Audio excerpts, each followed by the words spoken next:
that's interesting that you say that because for a long time it was the thing like, well, back in the 80s, pre-internet, photographers never used to share their secret sauce, and it's because of the internet that we have the community that we have nowadays where, people are, open to sharing. But it seems like this may come around full circle from what you're saying. Well, what happens is those people find out that that is the exact wrong thing to do because A, you don't get the feedback that you need. You don't know that you're a bad singer. You're not getting, you're in your own echo chamber. And so you go from novice to competent really rapidly. And then you really just don't get any better from there. And so what's happening is the people that don't share, that don't work and don't get feedback, they become the most incredibly average creators on the planet because there's nothing that's sharpening their blade. And um, so I would say that the film photographers that I knew back in the day in the 80s and even the guys that I knew that started their careers in the 60s and 70s, they did share. They did work together. Look at Andy Warhol. What did he do? He created the factory. Mm. Um, I was able to do some stuff with Greg Gorman, who was the 80s very you don't know him, but you know his work.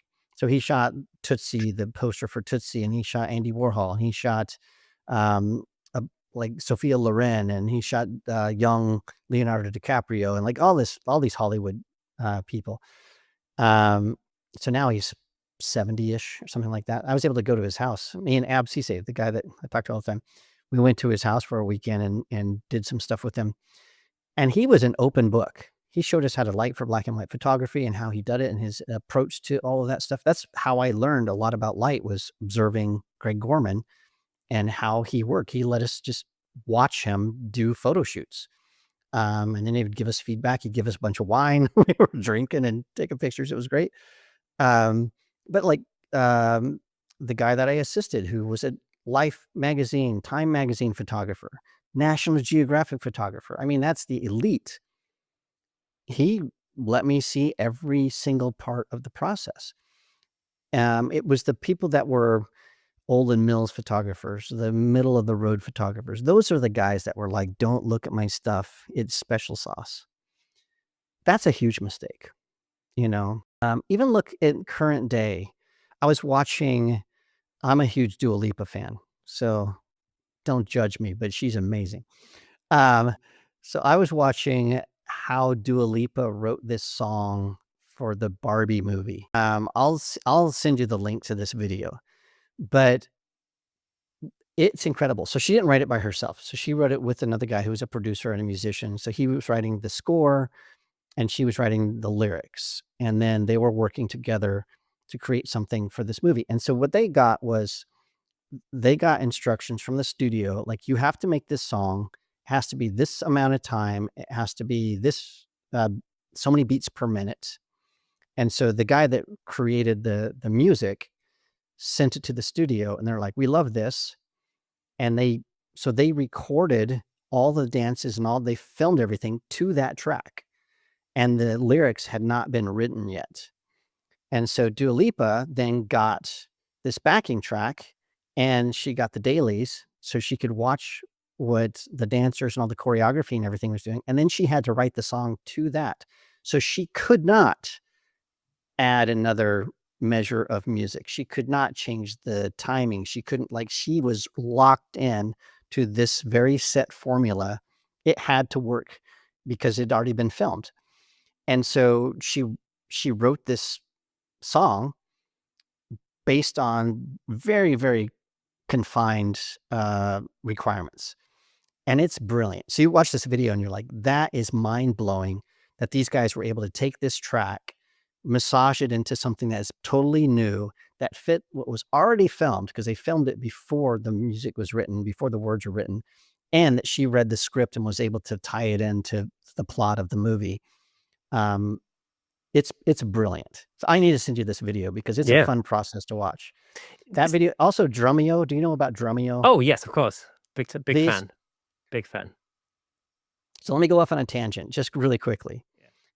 If you're a photographer and you want to become a better photographer, you should learn other disciplines. You should learn about music. You should learn about literature. You should be writing. You should learn about filmmaking. You should learn about blocking. You should learn about theater. You should learn about writing for theater. You should learn about art, art history. Like you should expand what you know of the world so that you have something that can influence your work. So everything that you see, everything that you do, every experience you have influences the way you are as a photographer. And if you have a limited understanding of what art is and you only know it from the perspective of the history of photography or the history of certain types of photography, you are going to miss out. You should be watching Drumeo videos to blow your mind on how different drummers approach active listening. It's the best. Learning active listening will help you be a better photographer because then you'll learn how to respond to your clients in a different way. So you can watch a video about how to drum and apply that to how you approach a studio session. Or you can look at how Dua Lipa wrote a song and apply that to something that you expect for a commercial client. You could look at the discipline of numbers. There's a fantastic mathematician. She is a teacher at Oxford, a professor at Oxford, or maybe Cambridge. She's got a show in the UK. I forgot her name. She's really funny. She just won an Emmy Award. She was on Taskmaster, so the Christmas special. I watch all of her stuff. I hate math, or as you guys say, maths.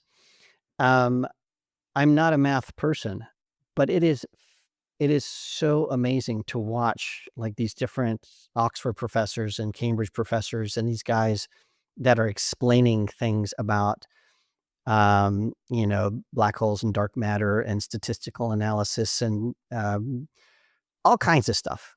And you're like, oh, I could apply that to my photography because now I know that this applies to this. Yeah. And that's another part of collaboration is if you only hang Yeah. out with photographers, you're missing out. You should hang Yeah. out with all kinds of people. See, what you're talking about is what I used to call kernel theory, and I used to use my own kernel theory to sort of explain creativity or creative origins to people. Because in music in particular, and again, I'm using music as an example, but this applies to any creative discipline. No matter whether it's writing or photography or filmmaking, whatever it may be.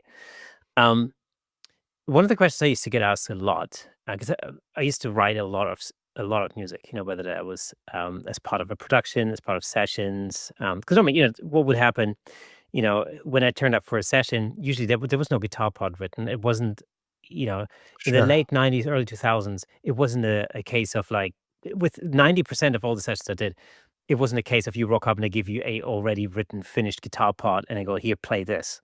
That was Sure. very rare that happened. To be honest with you, I've that only happened to me, on film scores, but it's a different thing. And even there, the composer has to create the music to whatever is happening in that cut. This is a thing. There's certain points where certain things have to happen, so consequently, the tempo might change radically from one, from one point to another or whatever. So again, you're composing your music within these limitations, and that's what composing actually means is you're putting elements together to make something. Sure. And so one of the things that I used to get asked all the time is like, okay, well, how do you write a song? Right? How do you do it? Like what do you start with? And the answer is anything. And it's different every time. Because Right. the reality is the initial kernel, the initial thing that kicks off the process. One time it could be a chord that you play on the guitar, and it might be a mistake, a fluke, you might play a chord and your finger's in the wrong place and you go, oh, wait a minute, that's a cool sound, you know, Right. or it might be something you hear. I remember I wrote an instrumental acoustic guitar piece once, and I remember I was sitting on the couch. My daughter had literally just learned how to walk a little bit. And I remember I was sitting on the couch. We had a wooden floor in the living room, and this is the first time I saw her basically pull herself up on the door frame and then walk across the entire length of the living room, right? And of course, she was walking, but of course, she wasn't very stable, you know. And so the rhythm that her feet made on the floorboards ended up being the essential rhythm of the tune that I was writing at that point. Oh, that's cool. And it was just that element that kicked something off. I heard the rhythm, I thought, "Oh, wait a minute, that's cool." So in this case, that was the kernel for that particular tune, Sure. the point of origin. It could be like, I don't know, it could be anything. It could be a rhythm, it could be a harmony, a chord, it could be a Anything. line, it could be a lyric, it could Could be be a anything. mistake that you make. There's a Yeah. principle in, the book I told you about, Jumpstart Your Brain, that we applied in any creative, team that I've worked on, and it's the principle of the ugly baby. And so, what happens is when you work in a group of people or even by yourself, you'll get ideas, and, uh, almost all of them are ugly babies. They're not very good ideas to start with. The kernel is not popped yet, it's not grown yet, it's not producing anything yet. And if you're working in a group, one of the worst things that you can do is to tell somebody their baby is ugly. So instead, what you do is usually you do this in an iterative way. So let's say you and I are working on an idea and you throw something out, and I'm like, oh, that's just not a very good idea. I don't say that because you know it's not a very good idea. We all know it's an ugly baby. But what we do instead is like improv, it's yes and. It's like you throw out an idea. Hey, what if we do a YouTube video series about how to, use a light stand? I'm like, that's not a very good idea. So I don't say that. But what I would say is, yeah, but what if we expand on that? Not just light stands. What if we then also add like maybe some things that you would do in a studio? And you're like, oh, wait, you know what? We could do stuff like how we do, how would you work as a beginning photographer, how to build out a studio? Like, oh, yeah, not only that, why don't we do this? Why don't we create a PDF guide where it's a guide to how you can build out your studio over a 12-month period? And let's bring in so and so that they can help us budget out this thing, and we can even do a business class. And that guy's like, oh yeah, but this, and then all of a sudden that ugly baby of let's make a video about a light stand becomes a course on creating your own home studio or whatever. And that is something that you've got to be able to do, is to look at something that's not a great idea but see the potential in it and grow it. Thank you so much for tuning in. If you enjoyed that clip, then press here for the full episode in glorious Technicolor. Hey, and don't forget to subscribe.